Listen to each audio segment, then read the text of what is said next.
We are pleased to note that in 2022, as Speaker, John Appleton was inducted into the Canadian Aviation Hall of Fame.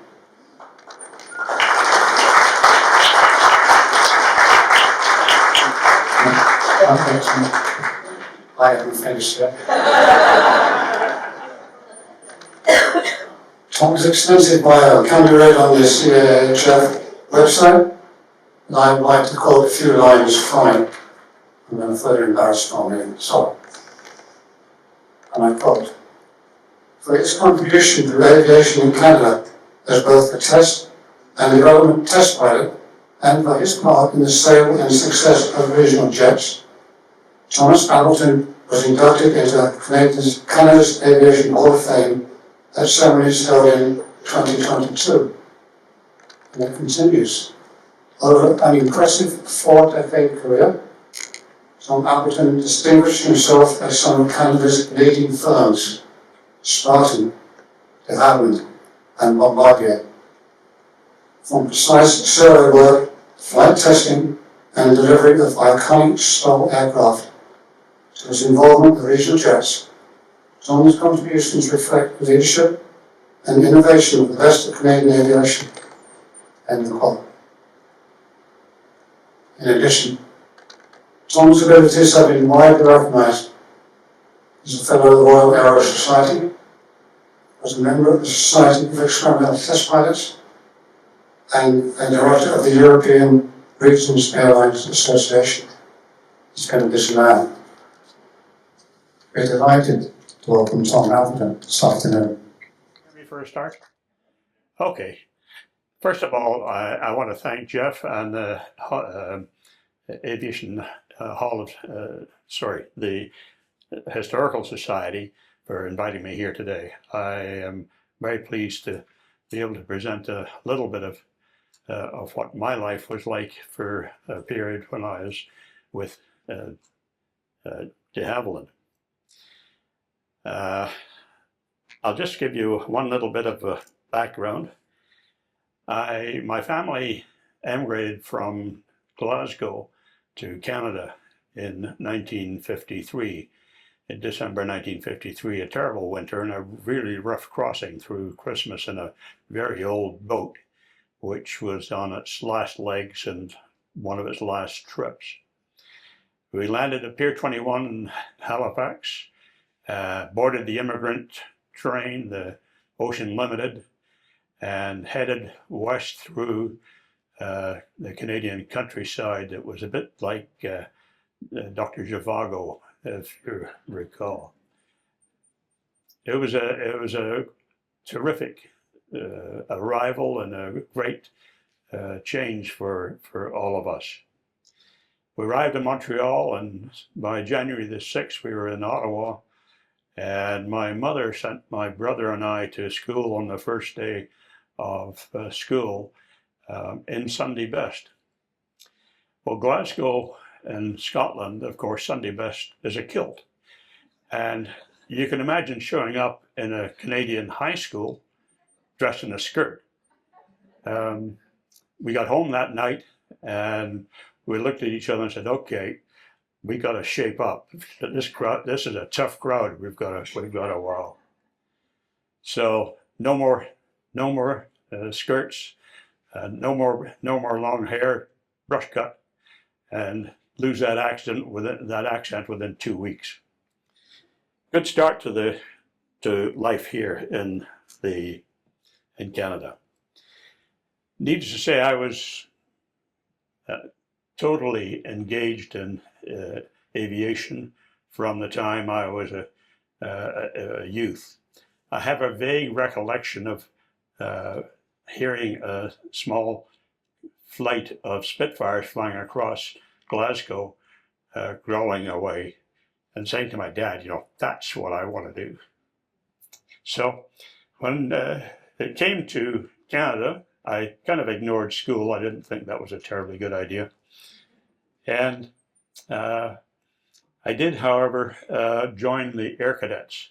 And that was about the only smart decision I made before I was 20. They were very good to me. and I learned an awful lot in it. But of course, my ulterior motive in working hard and teaching how to build engines and one thing is another, which I really knew nothing about, but nobody contradicted me. And I discovered at age 15, when I went for a medical in preparation for getting the RCAF to pay for my private pilot's license. Well, of course, I couldn't, with being short-sighted, there's no way I could pass an RCAF medical. So that was by the board. A couple of years of odd jobs, one thing and another, still trying to figure out how to make it all work. My dad, I think, lent me $300, and I got the private pilot license at the Ottawa Flying Club. I should tell you, however, though, the medical thing, the short-sightedness, in those days, it was really quite a prohibitive thing. Pilots did not wear glasses, and certainly the airlines would never allow it. So I knew I was preventing myself advancing as an airline pilot, which in the end was just really good luck on my part. I could never have worked within an organization like an airline and follow the checklists all the time. And I'm also particularly pleased that it was a Canuck that I managed to do my PPL on, because the reason I chose the Canuck was, of course, because it was the cheapest airplane in the fleet. The Cessnas with a tri-gear and one thing and another just weren't for me. Lovely airplane, the Canuck, not very fast, more or less aerobatic, great spinning, left or right, easy recovery, and it was really a great charm. And I owe a lot to the chief instructor at the Flying Club, Les Barrett, and Marcel Payan as instructor, who both served me very, very well. Ottawa Airport at the time is, you can see here, and if I can make my pointer work, if I can dig it out, yeah. I don't know if this is terribly effective. If you can see the pointer, that is where the hangar was. And the Flying Club, by chance, shared a hangar with Spartan Air Services. And that was indeed a blessing. This is a shot from the actual Flying Club hangar to the Spartan aircraft there. And there are always several Mosquitoes, a couple of Lancasters, but I really set my sight on a Mosquito. I had decided at a very early age that was the airplane. Somebody had given me a Mosquito history book early on, and I lapped it all up. Spartan did a lot of things with the airplane, but all utilizing the speed and the altitude capability that was unmatched in wartime compared to any other bomber, and certainly was a fine airplane for high altitude photography across Canada. Unfortunately, when I started to sound people out about getting to checkout in the Mosquito, there were great guffaws of laughter, and you need 3,000 hours to get out of our way. So I ended up moving to trying to figure out what to do with a bare private license. And Les Barrett said, why don't you go across the hangar to speak to Sam Taylor? He's the chief pilot at Spartan. You never know, he might have some use for a private pilot license guy. So I duly did. And Sam said, well, we don't have anything you can fly, and you need a commercial anyway. But what they did do was put me in an Aviation Mark V as a so-called navigator. Well, the navigation involved holding a rectangular box with roller maps I say maps, more often than not it was photographs or blank sheets of paper. And I would, sitting in the right seat, would be giving the pilot left and right signals. He'd be flying at 1,000 feet above ground level. And I did the summer. I don't think I got paid for that. I'm not sure. But I did get per diem, which was probably part of the whole deal. Funnily enough, as I mentioned on the bottom here, a guy by the name of Larry Milbury was hitchhiking across Canada, likewise infatuated with airplanes, and happened to photograph this one. I was probably recovering from a hangover or something, and we didn't meet then, but in later years we have, thankfully.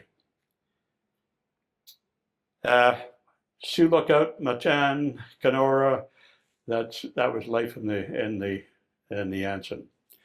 It was on its last legs, without any doubt. And I, doing a walk around for the pilot one day, I grabbed the tailplane and said, "Do you think the tailplane's supposed to move up and down like this when you grab it by the tip?" And the general consensus was it's not a very good idea, actually. So we treated it very carefully, took it back to Ottawa, and it never flew again, thankfully. But it was a good learning experience, and I found that boring as a magnetometer flying can be, excuse me, you're actually flying very precisely. And anytime the pilot would let me fly down a line, he would be the first one to correct me if I wasn't maintaining the exact altitude and the exact course. August 1962, I got a commercial license over the winter with some odd jobs, and Spartan had bought a pair of brand new Piper Aztecs for magnetometer flying. And Sam Taylor called me up and said, "Okay, we got a job for you. We're going to give you an Aztec for the summer." I couldn't believe that somebody was actually going to pay me to fly an airplane. I thought, this is incredible. I think I got $200 a month and 2 cents an accepted mile of survey, as I recall. It was something like that. And it wasn't very bankable. Hey, all good experience. I had 250 hours at the time, and got to see a lot of the country. We did, were again magnetometer flying in Northern Ontario, and then spent the rest of the season up in the Arctic, or at least in Yellowknife anyway, and flying up to the Arctic Ocean with survey lines. And yeah, flying survey is magnetometer is again, it is boring. There's no question about it. But it's also, if you can hack it and provide accurate recorded data, you actually could be very happy with it. By chance, we happened to meet up with one of the, in fact, almost the last Mosquito in Spartan's fleet in Norman Wells, and he was picking up some photo gaps that had to be shot before their contract was finally completed. And these were being flown at 35,000 feet over the Rockies. Really tough flying for them, the pressure breathing, and I know a number of the pilots had suffered from the bends. The accident rate was significant, and there were a number of people lost, which was part of the game in those days. But the job had to be done. Canada had to be mapped, and Spartan, along with Kenting, actually did a pretty good job of it. The thing about the Mozzie here that I've got is that its construction, as you I'm sure most of you are aware, was a spruce laminate and balsa wood sandwich bonded together, and they were bonded with casein glue. Well, casein glue is still available today. You can buy it at any home hardware store, and what it is a milk solid mixed with water, basically. So it is. It provided a strong bond for the composite structure, with one minor issue is that water would cause it to dissolve. You got to remember that during the war, the aircraft was built just for the life of the war.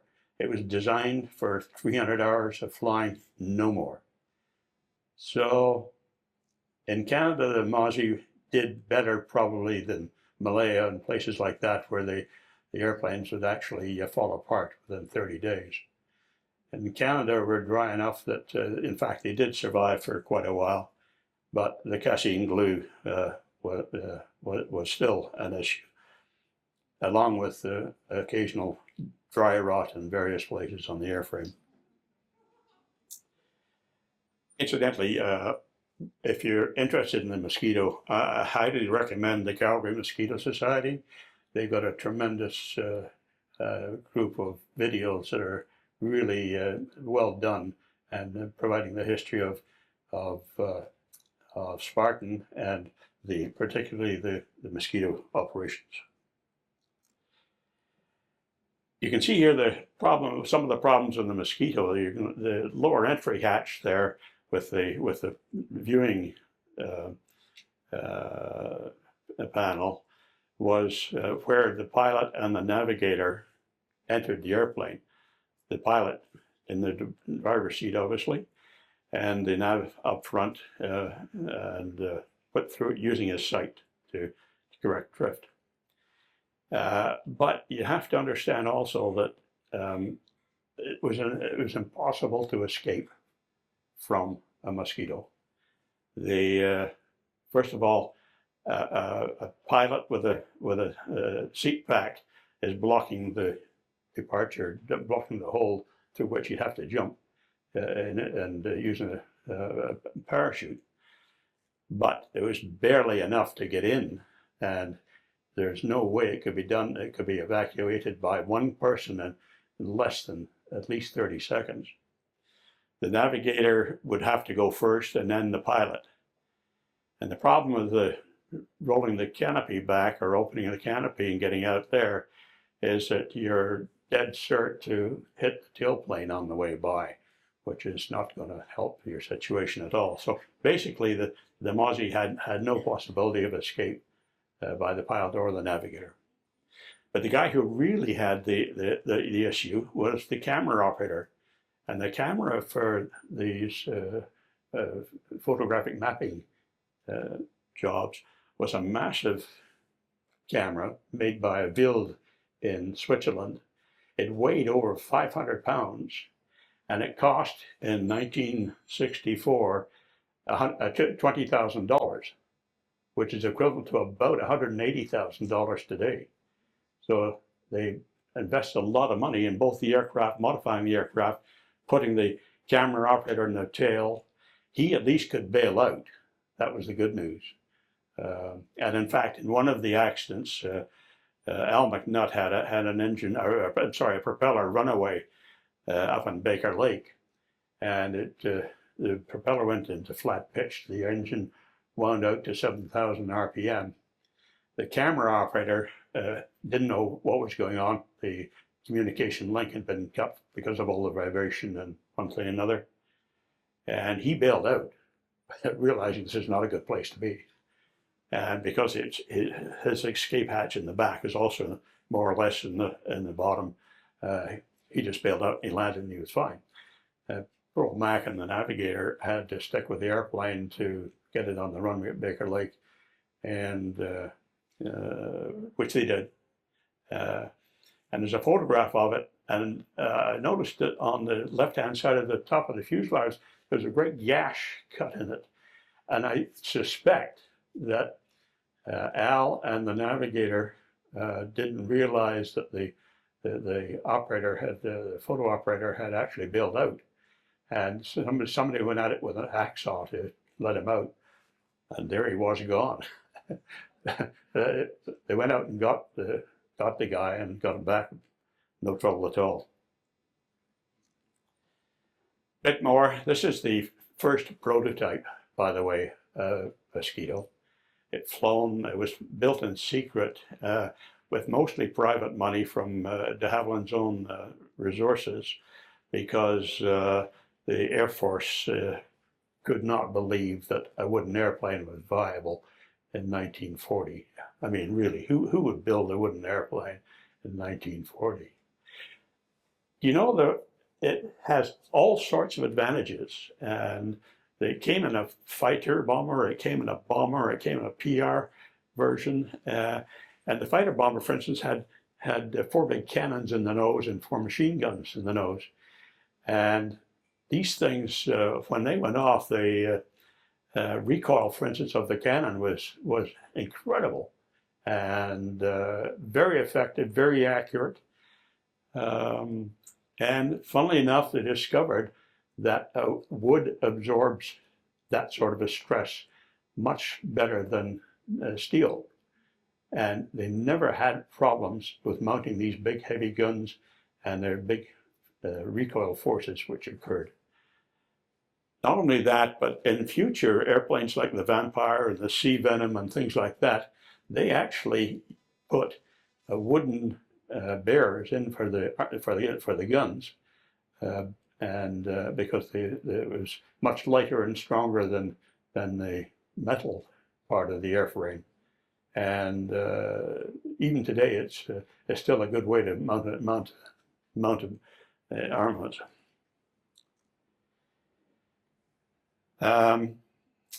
Okay, Spartan was a tough gig. They were going bankrupt and were in terrible financial state, and I had to get out. So I happened to walk across the field to Surveyor Limited in Ottawa, and changed to them for 2 seasons. And I had a really good time with Surveyor. They're well organized outfit, and they were properly financed, and they had really pretty good aircraft. One of the ones I was on early on was the Air Commander 680E, which was a lovely airplane to fly. It had extended wings, so it had more wing area than the standard one, and was just all in all a very, very nice aircraft to fly from a pilot's standpoint. While we were in the Yukon, going up and down the mountains, dragging the bird for the magnetometer, one of our competitors at Kenting lost the same type of aircraft with the structural failure of the main wing spar. And about a week after that happened, I got a call from Bill Doherty, who's the Vice President of Maintenance of Surveyor, and he said, "Tom," he said, "I want to come up and look at that airplane. Stop flying it." Well, sure enough, he came up, and we took the upholstery off the inside of the cabin in the very back corner, where Air Commander had designed in a bit of a step up actually, which was to give a little bit more headroom for the passengers in the back seat. Well, to make a long story short, that kink was fatal, and the airplane never flew with me again. We left it there. The Air Commander came up and got it, and eventually did get put back in service, but after rebuilding. But while I was in Mail, this would be in early 1995, we were sitting in a foggy, rainy day in the motel, playing poker, and one of the guys was taking a hell of a long time trying to make up his mind. And I looked over, and there was a Canadian Aviation magazine laying there, and I went through it. Oh, and there was an ad there from Spartan looking for pilots for the new Twin Otter that they were building. So I made the contact, and Dave Fairbanks, who was the manager of flight ops there at the time, said, well, you know, when you next time you're coming east, stop in and see me, and you know, we might be able to find a job for you. So I didn't want to get too enthusiastic. I thought, wow, new airplanes, this is for me. Dave was a fascinating guy. Triple DFC, 15 kills, including an the jet bomber that the Germans built. I'm trying to remember the name of the Arado Jet 234. He, I think, was the first to shoot down a jet bomber of anybody in the world. He himself finally got shot down during the Battle of the Bulge. The final push across is where he got most of his kills. He taught in Canada for 3 years before he got moved to Europe, and obviously the idea was that, but 3 years of instructing, the guy must be reasonably good. Very charismatic guy and a superb leader. But I've got to tell you his background. His father was killed in an accident, a motor accident, in 1938. 1940, he was born in Ithaca, New York, and he was an American. And 1940, he decided that he wanted to come and join the RCAF. So he had to get a letter from his widowed mother giving him permission to join the RCAF before the Canadians would let him in. They did. He hitchhiked to Niagara Falls, crossed the river, signed up with the RCAF, and became one of their top pilots. Great guy to work for. Regrettably, he had a heart attack on the day we rolled out the Dash 7 in 1975. It was a snowy, slushy day. The Pratt & Whitney Viscount test bed with a PD6 for the Dash 7 in the nose. And Dave was up on the wing, for Pete's sake, shoveling snow off the wing of the Viscount. He always led from the front, and he would never let anybody else do the work if he thought he could do it. Unfortunately, he had a heart attack that night and died a few weeks later. I went back to my survey flying and hoping to hear from Fairbanks that he was going to hire me, and I got moved on to the Cancel as the ultimate survey airplane for me. And it's as you can see, it's a fairly complex thing. That cable goes from the nose to the wingtip to the tail all the way around, and that's a transmitter, quite a high wattage affair. Underneath the tail, you can see two things. The one at the very back is a stinger for a magnetometer, and the bit underneath is, I think, for a Geiger counter. And you can then move forward, and you see the bomb-shaped thing, which was the receiver for the whole works. It was trailed on a 500-foot tow line, but it was also contour flying to do all the measurements that the geophysicists wanted. And you had to, if you climbed a hill, the aircraft would slow down, the bird would swing forward and go lower. So as a pilot, what you were doing was not flying the airplane, you had to fly the bird. Think like the bird. Is it in the way? And the geophysicists would get angry at you if you were too high, and somebody else would get really angry if you dumped the bird in it was an expensive piece of gear. I think it was $8,000 at the time.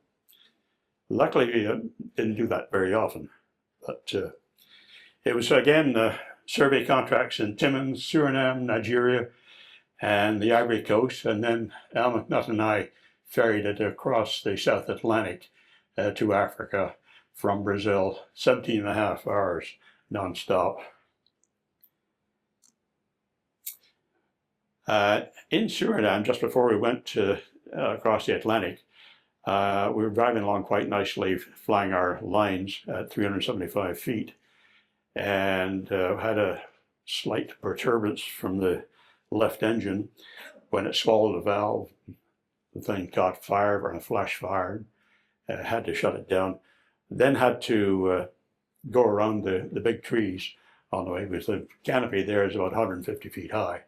And we mapped out a couple of emergency landing strips just in case of such an eventuality. So ended up landing there on this strip, which is about 3,000 feet long. And then we spent 2 weeks waiting for them to ship another engine down and hang it. Finally got a call from Fairbanks, and he said, "Okay, come on up. We'd like you to come and work for us." And I thought, wow, I've really got it made here. This is something.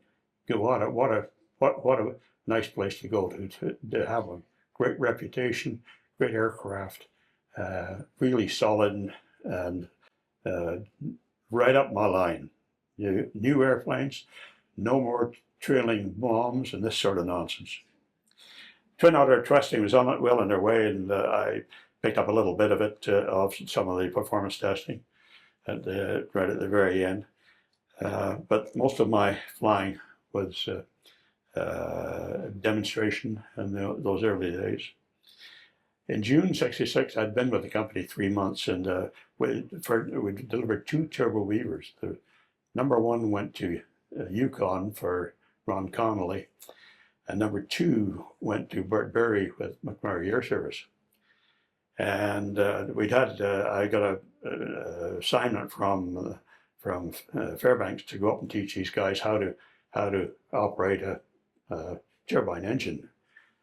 Well, there weren't any manuals or installation manuals. Pratt & Whitney would tell you how to install it, but after that there was nothing. And so the poor pilots were having trouble. And they'd gone through 2 engines replaced in the first couple of months that got burned out. It wasn't so bad because the first airplane had a fuel pump failure, and the quilt shaft on the fuel pump failed and ended up in the trees. Luckily, no injuries. But I got assigned to go up to Mold Bay in the Arctic Highlands to teach these idiot pilots how to fly and how to start a turbine.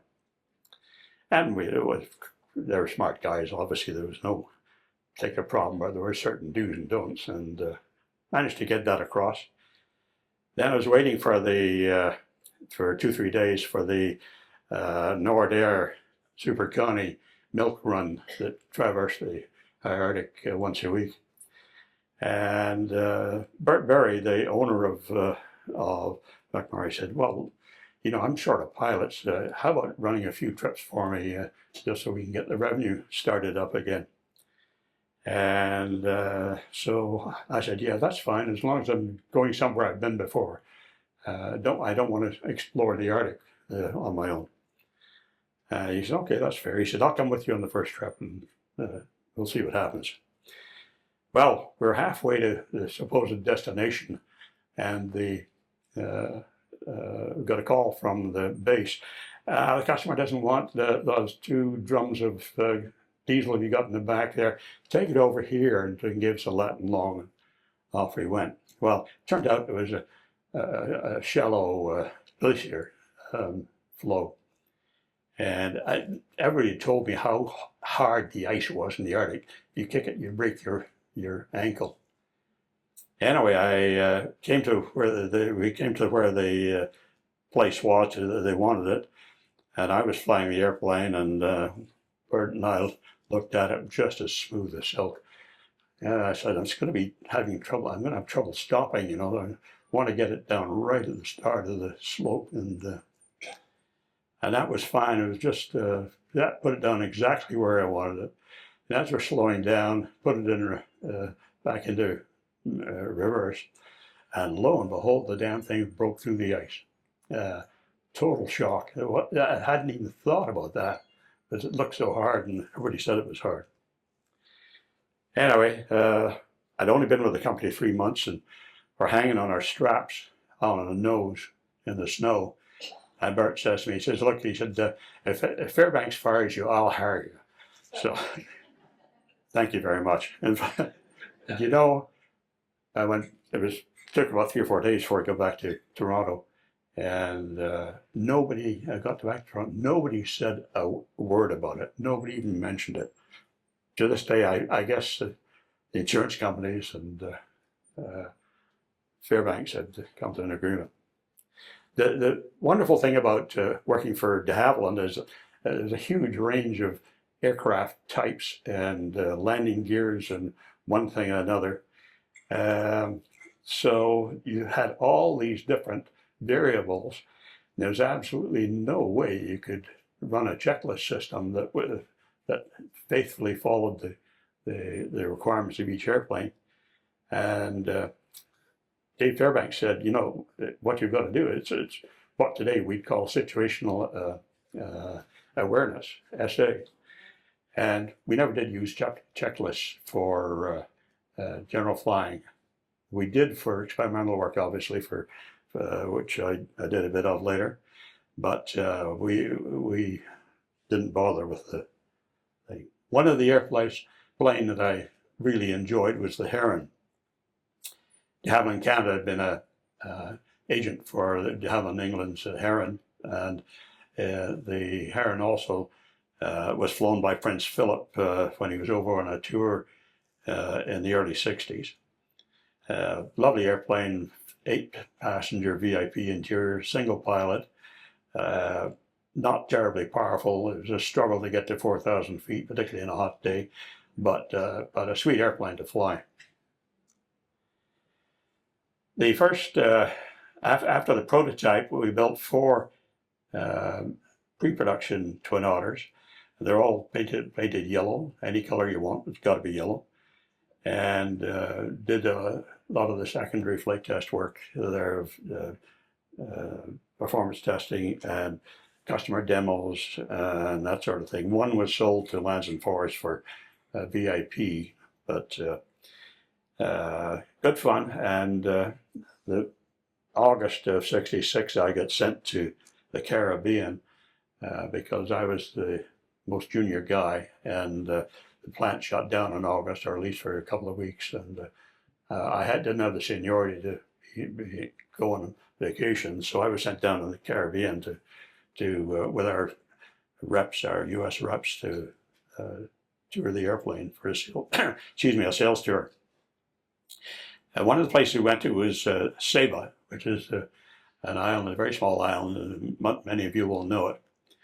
It starts and finishes in the water with a pretty intimidating approach, and then an overshoot into the sea at the end. It's 1,312 feet long and is recognized as the shortest of any commercial airport in the world.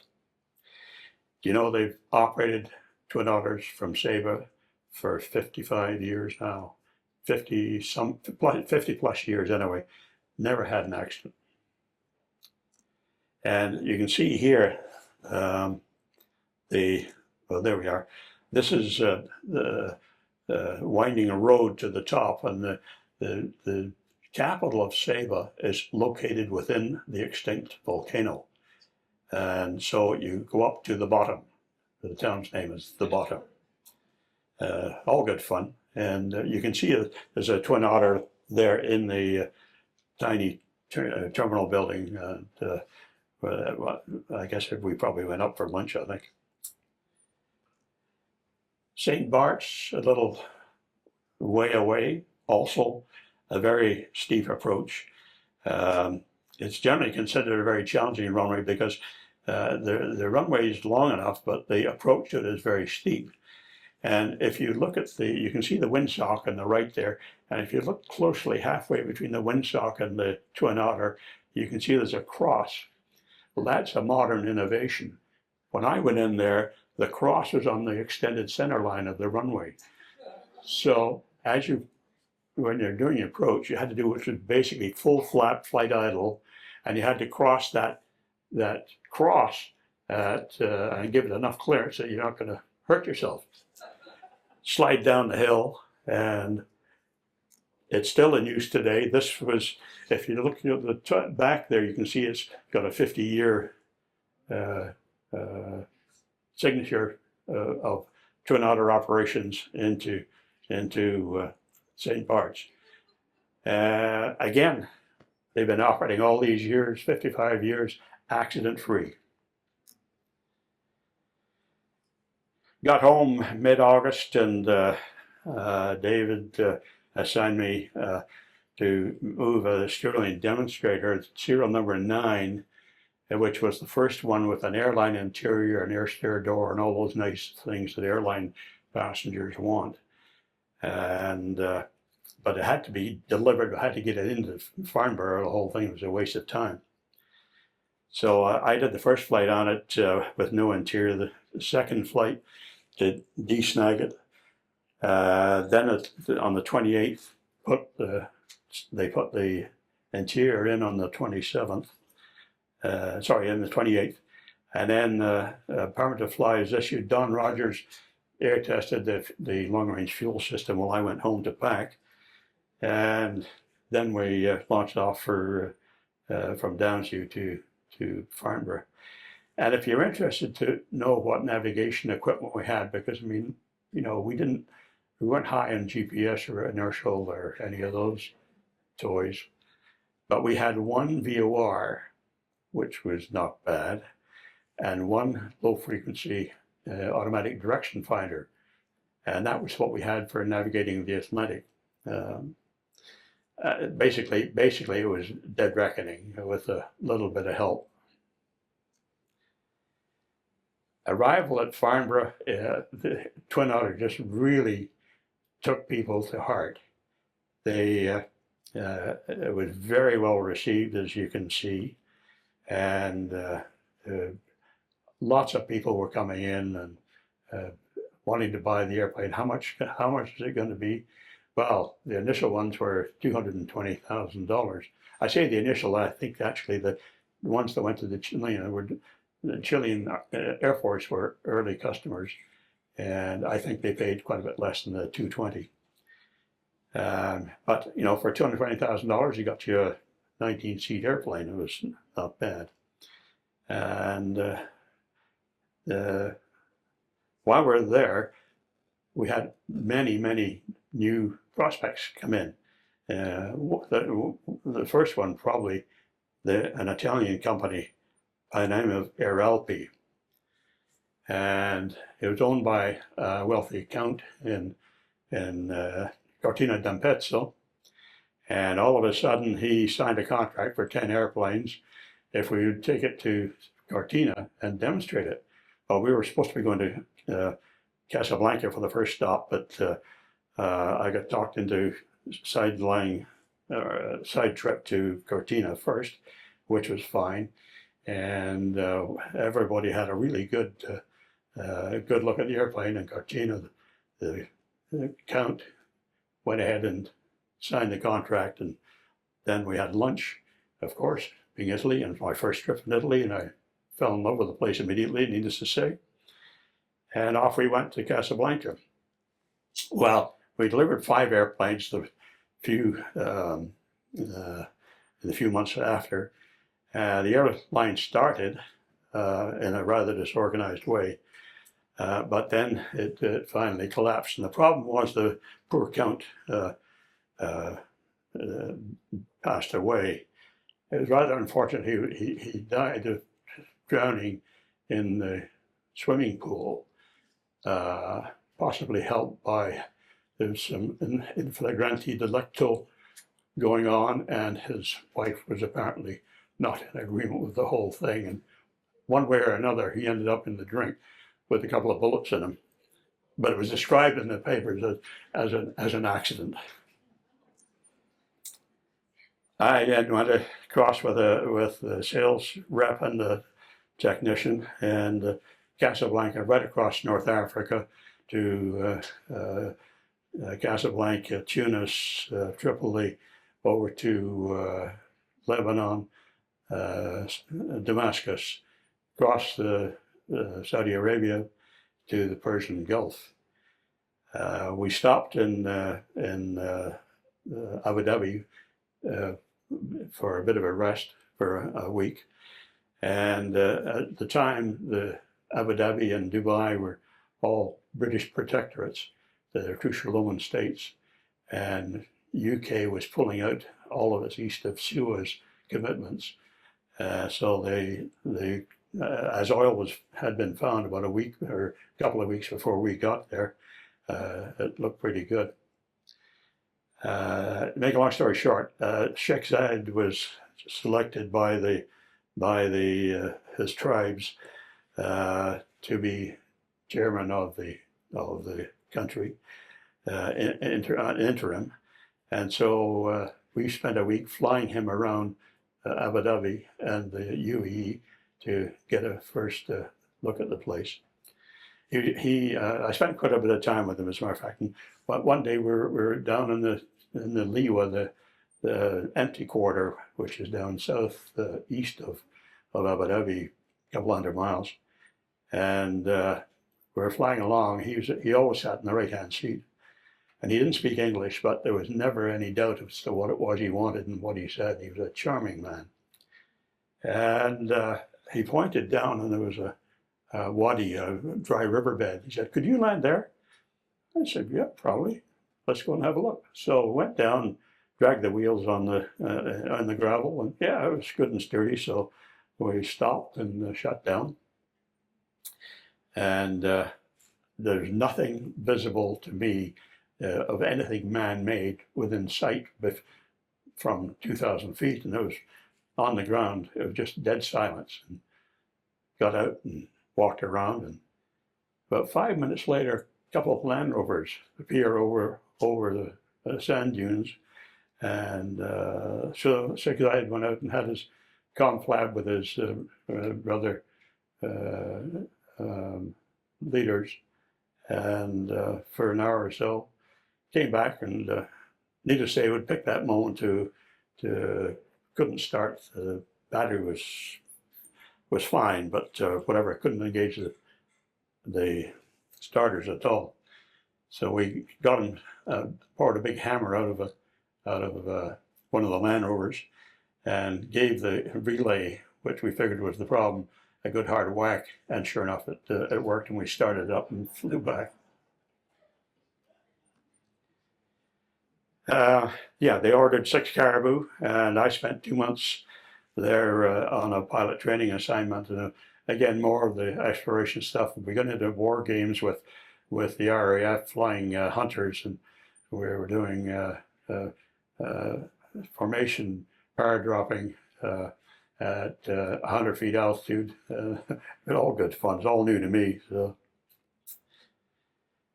from Abu Dhabi, we continued. We went northwest, actually, up to Baghdad, then Tehran, and to Afghanistan.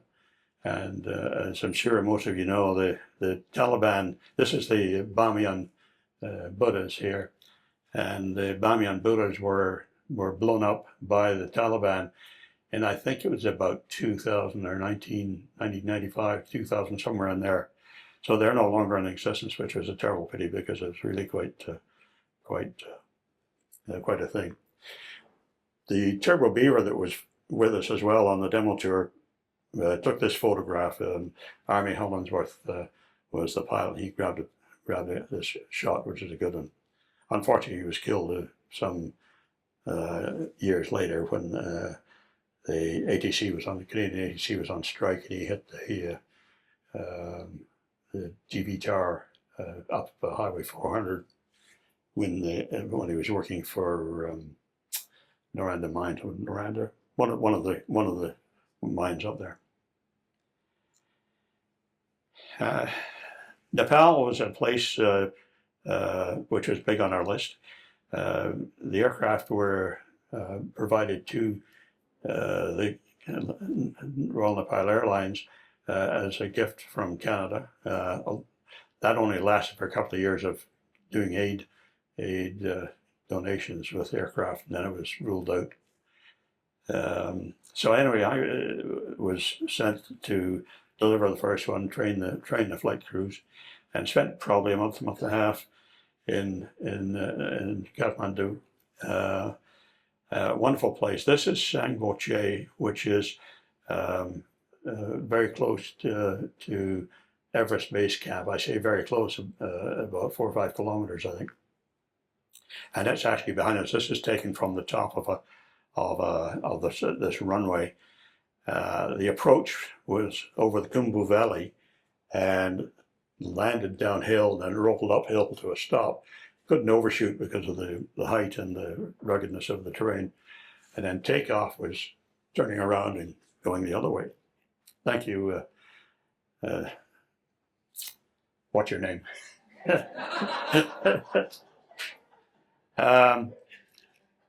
It was this is a recent photograph taken of the trek from Sangboche to Everest, the Everest View Hotel.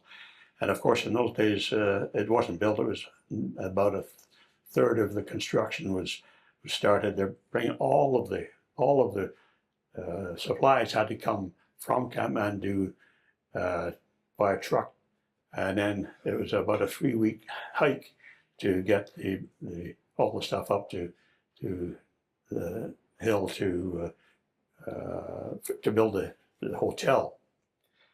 The walls were in place, no windows in it, and they gave us a nice lunch, and we had the Minister of Tourism on board, and he had a good look around. He wanted to know what could be done. So he was satisfied. We turned around, walked back to the airport, go back to the airport, and there's a cloud sitting right on top of the runway. So I sat and watched it for a while, and then clearly it was not going to clear. So we decided we were going to have to spend the night. I mean, I could have taken off, I guess, and just fallen down the Caribou Valley, and it would have been clear underneath, but it didn't sound like a very wise decision. So we ended up overnighting, and one of the Sherpas took us over to his house, gave us chung, which is a fermented beer of some sort.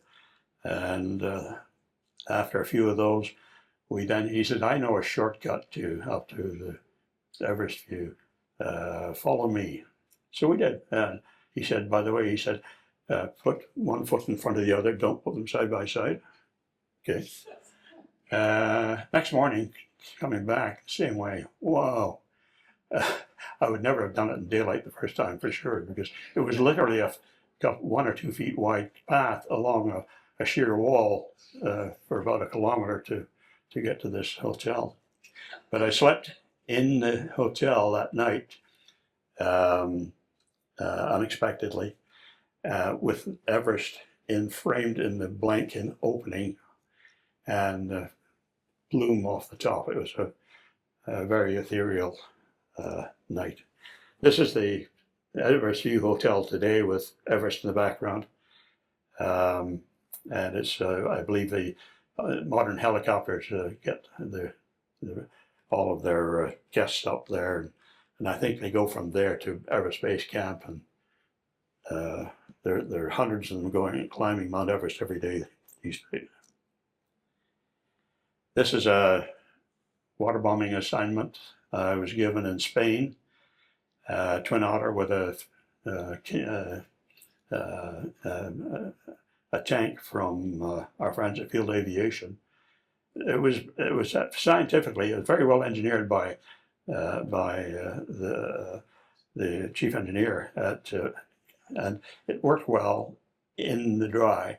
It did not like sand. The whole thing was the mechanism was too complicated, and we were competing against Canadair with the 215. And needless to say, the Spanish Air Force ended up buying the 215, which is a pity. But we had a pretty good summer up there.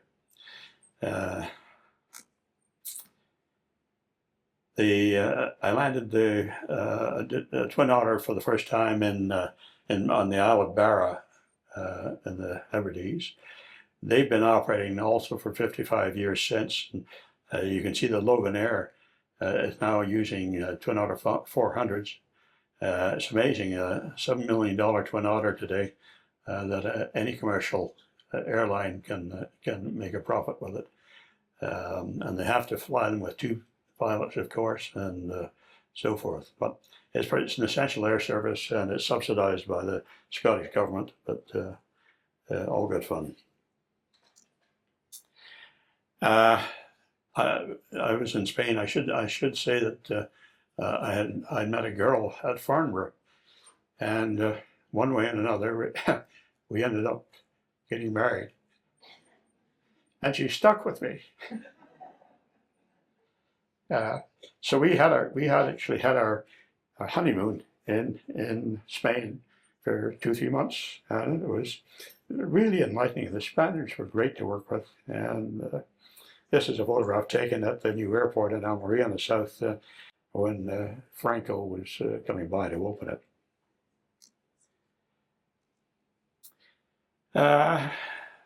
Most of you will know of Bob Fowler. Fantastic test pilot, really, really good to work with. He arrived at Downsview from Ottawa, who was working at Spartan. He's flying this Sea Hornet and Mosquitoes and P-38s. And he arrived, he was looking for a job for probably the same reasons I was 10 years later looking for a job at de Havilland too. And so he arrived in the Sea Hornet. Well, there's no way de Havilland was going to ignore that, and he was hired immediately, and the Sea Hornet was finally ditched. But Bob, as Jeff mentioned, was a member of the Hall of Fame, of course. Wonderful guy. He'd done 1 year of legal training right after the war. And that, funnily enough, he gave him the smarts to understand how to write reports. And he was very, very thoughtful in his reports. And I'm sure that if you want to know what went on in testing of the Dash 7, for instance, you'll find that Bob's reports are in there. And they were short, concise, and very easily read. He was an outstanding person. Max Ward is always our first customer when we launch new airplanes, from the Beaver to the Otter to the Twin Otter, eventually a Caribou used, and the Dash 7. The Dash 7 was a combi, of course, passenger cargo, which was a big step for us. I had been in the islands in the French Polynesia, flying or training the pilots for Air Tahiti on the Twin Otter, and I'd been there a couple of weeks and came home to find that Mick Saunders, one of my colleagues, was doing the training for Greenland Air in Greenland, and the day before I arrived back in Toronto, Mick broke his ankle playing squash and had to be shipped home. So I went from Polynesia to briefly in Toronto for 1 or 2 nights, and then, as Heather would say, it was all my fault. So there I was, and it was that, again, working with the Greenlanders was really great. It's very tough flying. The weather, of course, was terrible. Still is. It hasn't changed. But the Greenlanders and the Danes flying the airplanes, and later the locals, were superb judges of the weather. And there were places that you just wouldn't touch, even when it was clear and there was just a 25-knot wind. But with the rugged terrain they have there, It's some of the toughest flying in the world. The Combi again, this one's still flying and operating, by the way, in Yellowknife with Air Tindy, going places that they can't get anything else in. I spent then some years on the Buffalo program with one thing and another. The upgraded Buffalo, the DHE-5D, came at the same time as the Dash 7, pretty much. And so Bob Fowler asked me to take on the Buffalo because he was going to have his hands full with the Dash 7. And that worked out well for me. It was a tremendous learning experience. It's a heavy twin with increased gross weight, about 20%. We finally had anti-skid brakes, more powerful T64 engines, and a few snags and things, one thing and another, over the period of about 4 or 5 years of my test flying. We got a lot done, particularly high altitude stuff in Ecuador, in Bolivia, Peru. There were lots of problems and lots of technical things to be resolved, but we worked our way through it. The engine was the basic part of the problems. It was designed as a helicopter engine, the GE engine, designed as a helicopter engine, and they stuck this massive, great, what you and I would call a gearbox, but GE insisted in calling it a speed decreaser gear. Don't ask me why, no idea. But they were quite annoyed if you called it a gearbox. Part of the testing, we used Reno, Stead, Nevada to expand our flight envelope. Again, at 5,000 feet was the limit of the thermodynamic power of the engines. And we worked with Bill Lear from his facility. He was an interesting guy. He was a great inventor of all sorts of things. And I recall I was sitting in his office one day and we were chatting back and forth, and he was telling me about flying nonstop from coast to coast in the Lear Star, which is a modified Lockheed Hudson with a Lear autopilot.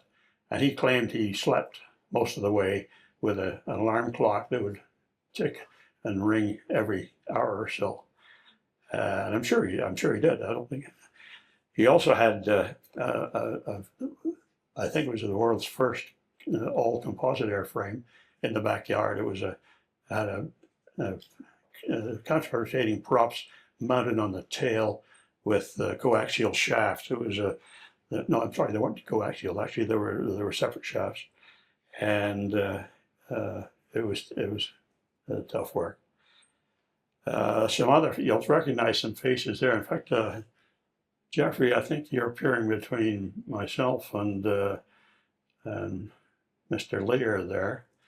And the guy in the pink shirt was a flight test engineer from the Lockheed Skunk Works, who we had to borrow all of the Havilland test engineers, or many of them, were busy on the Dash 7. So it was quite interesting. We'd always be trying to find out what he was doing. We knew he was doing the what do you call it? The SR-7A1 and its kin there. So very, very interesting. One of the things was the Lear steam bus excursion. One day I was sitting in again with Mr. Lear, and he had the world's first 8-track recorder, all bronzed, with his grandchildren's boots, all bronzed on a post. And he said, what about the steam bus? And he picked up the phone and he phoned his chief steam engineer. And he said, Appleton wants to get a ride on the bus, bring it over. And I said, you don't have to do that. We were just talking about it. No. Along came the bus. And I got in the back seat and sat there. I thought I'd listen for the noise. Well, this is what happened to the bus. We're driving along, and it took a little bump, and it stopped. And I said to the driver, I said, "This sounds expensive." He says, "Don't even mention that word." So that was my one sole example of steam propulsion. Then another one, a weird project was the hovercraft and the Buffalo derivative. First of all, they checked me out in the Bell hovercraft in downtown Toronto in the harbor, and then there was the airplane, the ACLS, the air cushion landing system, which was a very complex thing. It was supposed to the U.S. forces in the Far East were having trouble with getting their pilots and army people out of the swamps and one thing and another in the Mekong River Delta. And the Chinook helicopter was not living up to its early reliability expectations, so they needed something faster for gas evac and that sort of thing. Bob started this one, of course, and then needless to say, passed it off to me when he got bored. And it's very complicated with the cushion, big Pratt & Whitney turbofans to pressurize the cushion, General Electric main engines, and an outfit called Williams Research providing APU to pressure to control the valves in the landing system. That's aircraft 451, by the way, and here is the 451 as it eventually became. We rebuilt it and put it back in service, and it did another 20 or so years with the Air Force until the Buffaloes were grounded. The Dash 7, on the other hand, was a great piece of science. Shot here, Bob Dingle monitoring the digital data acquisition system. Quite a project, and my first experience of fairly significant data gathering. One of the big issues with the Dash 7 and one of the big customers, well, the early customers, Rocky Mountain Airways, and operating from Denver to Vail and to Aspen. Excuse me. Jake Wormuth, Transport Canada test pilot, and I worked together in trying to expand the flight envelope for Rocky Mountain. Again, it's a steep angle, and we had to clear it for high altitudes up to 10,000 feet elevation because there are a couple of high wind stations on their route pattern. 7.5 degree still approach. Transport Canada insisted we test up to 9.5 degrees, so the pilot could actually capture the microwave glide path from above. And then we certified it with a tailwind because usually the winds were one way in the mountain. Again, at 10,000 feet airfield elevation. Quite a job, and Jake was such a great guy to work with. Again, the helicopter and the Dash 7 were bumping into each other. They lost a Chinook helicopter with 45 passengers on board in the British Sea in the oil rig when the Chinook fell apart. So Bryman Airways, who was one of our customers, got a contract to fly the Dash 7, and they went from Unst in the Shetland Islands for 2,100 feet long, which is exactly the balance field length of the landing field length for a Dash 7. And they operated for 16 years with really, really terrible weather, and again, no accidents, incidents, or anything of that kind. Ryman also ended up, Captain Harry G, who was the chief pilot, landed on Docklands on the East Thames of London, And after a lot of back and forth and one thing and another, they eventually did build the London City Airport, LCY. And today it's first of all, the Dash 7s were operating, and then they stretched the runway and also reduced the approach angle from 7.5 degrees to 5.5 degrees. And today the airport handles over 5 million passengers a year. It's incredibly valuable to London and would not have happened without the Dash 7. Finally, not that I had anything to do with it, just a shot of a Dash 7 and the Altiports in one of the Altiports in France, in Courchevel.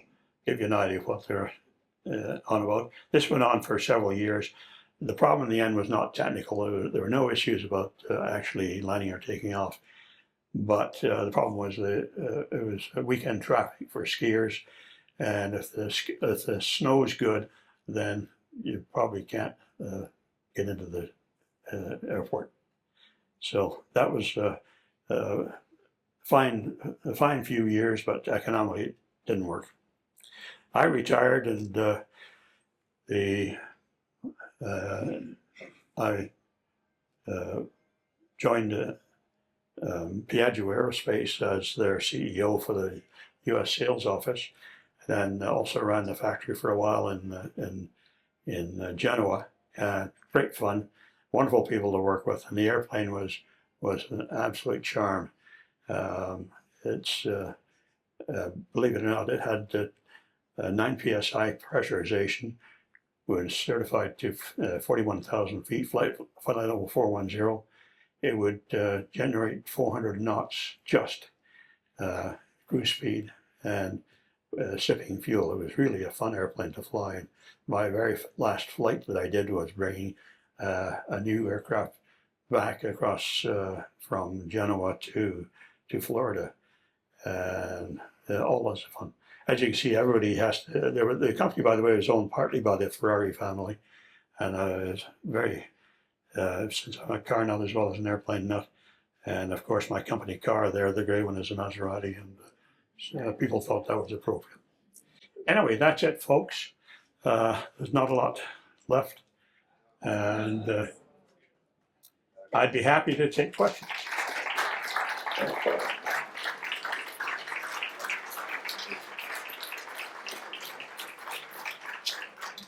Any questions?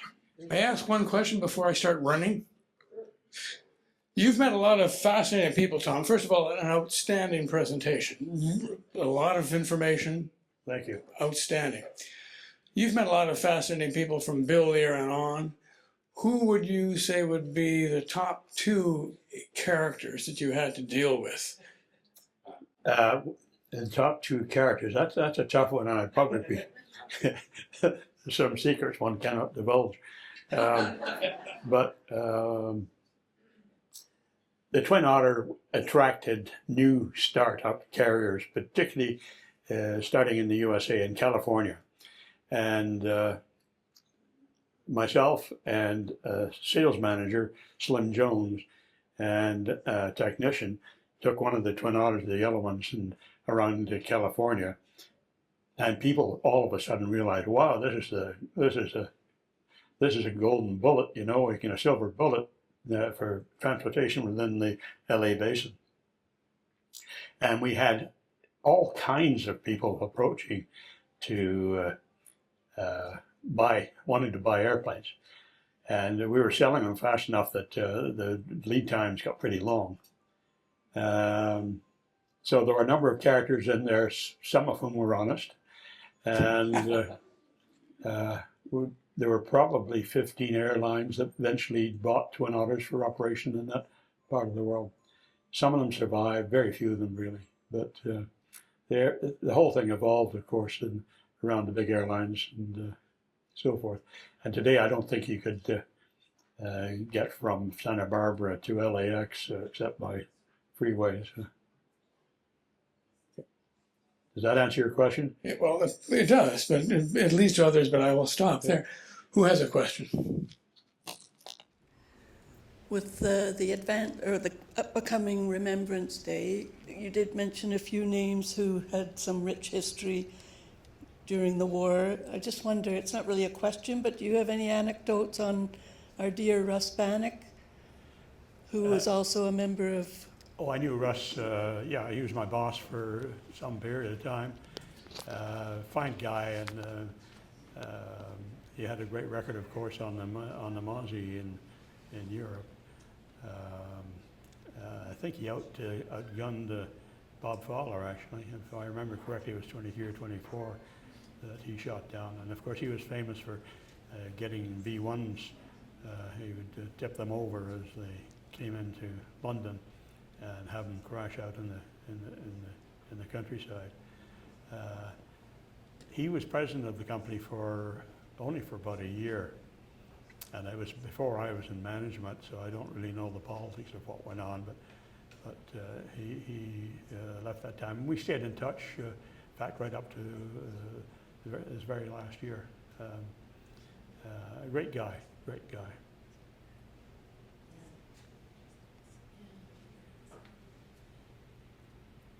And I should say I was really lucky with the people that I came into touch with, both from a business standpoint and a personal standpoint. And I look back and I started out, thinking I was the most unlucky person on this earth because I was born 20 years too late.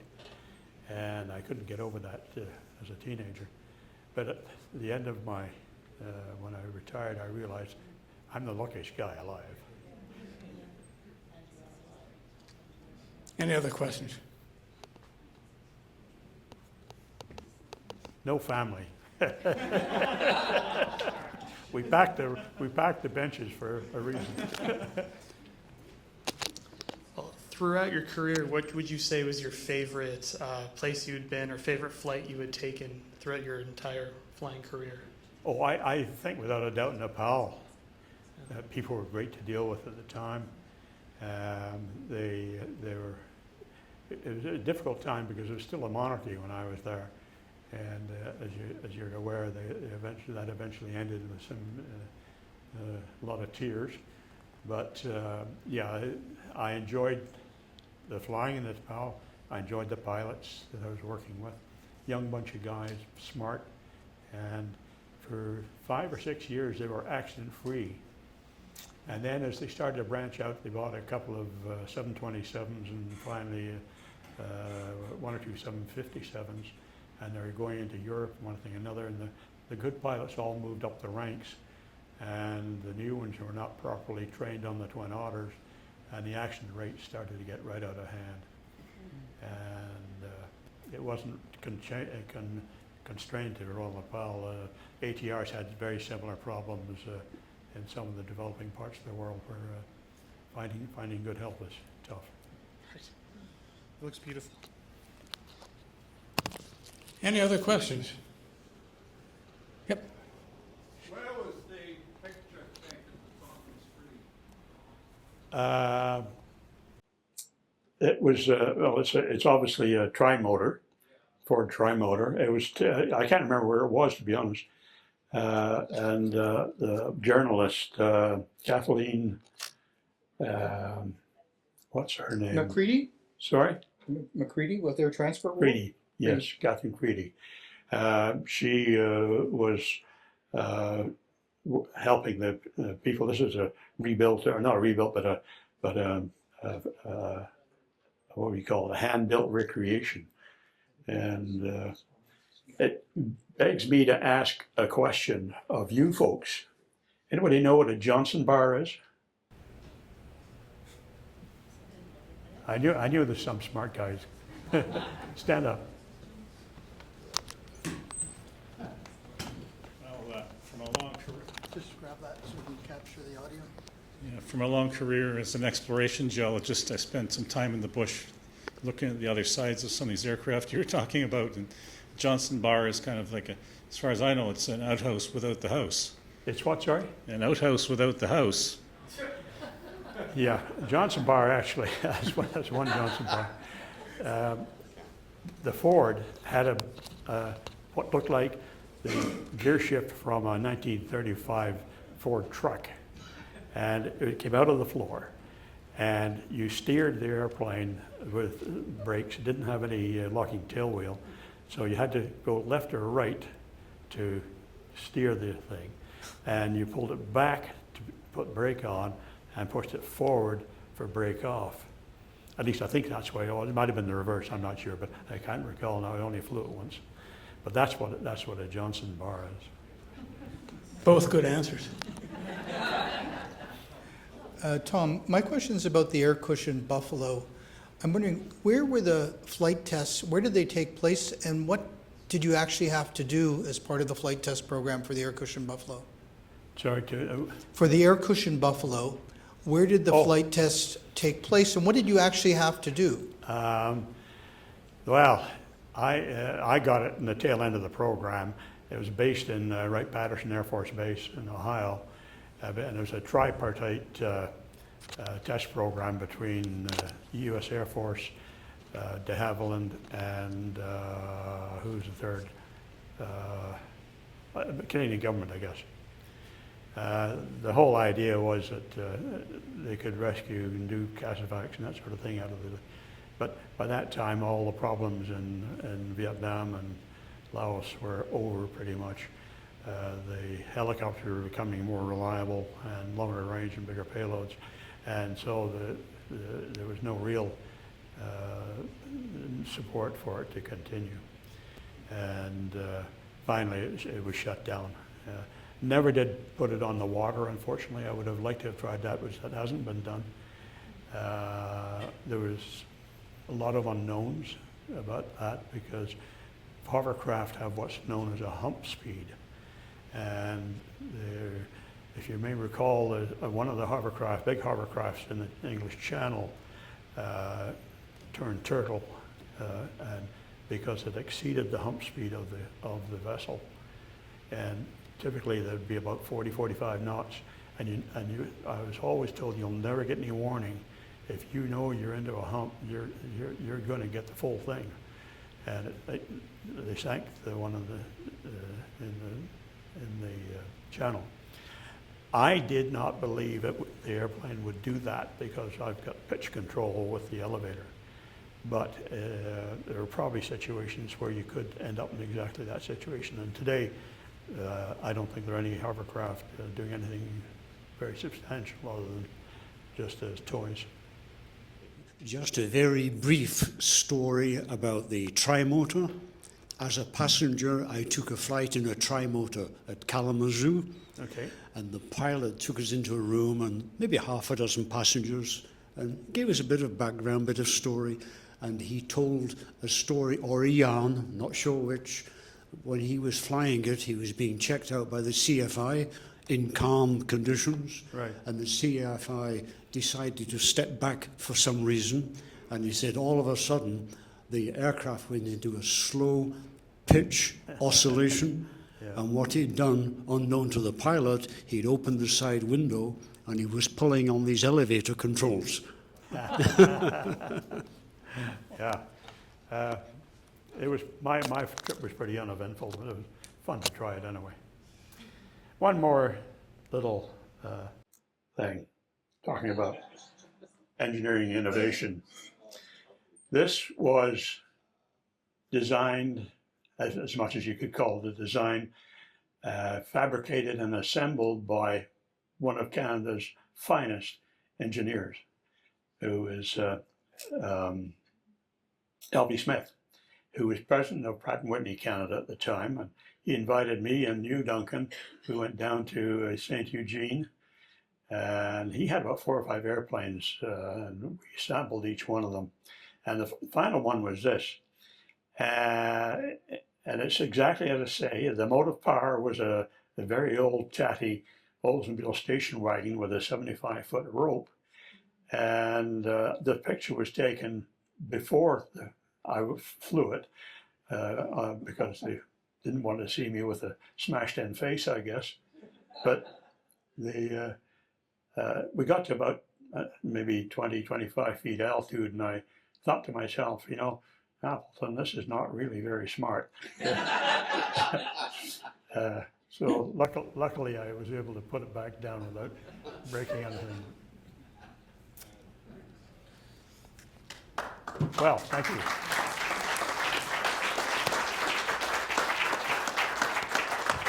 Thank you very much. And again, thank you for coming out tonight. I'm going to do the thank yous. Do you stay up there? Whoops. So stay on camera. And turn this on as well. I've never seen so many mics in my life. It's all redundancy. Okay, I'd like to thank Tom very much for the presentation.